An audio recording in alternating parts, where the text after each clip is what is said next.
17, find the perimeter of the triangle PQR. The perimeter is when we add all the sides together, okay? So there are some things that you need to know.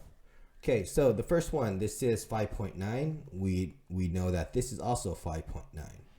Well, the entire thing here is 27.4. So 27.4 minus 5.9 is what? 27.4 minus 5.9.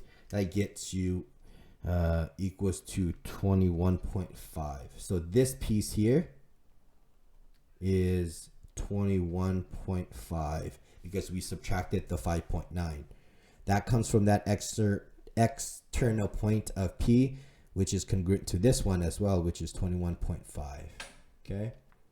If I know that this piece is 12.5, this piece is also 12.2. If this piece is 12.2, the other piece is 12.2 because it comes from the same external point of R, and Q has these same congruent tangents of 5.9 and 5.9.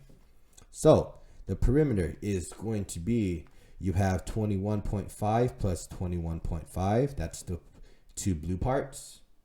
Then the two red parts, 5.9 plus 5.9. Then the green part, 12.2 plus 12.2. So that would be the perimeter. Just add all those things together. Okay.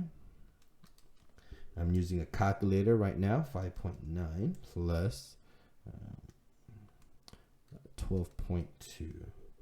And you get 79.2 would be the total perimeter.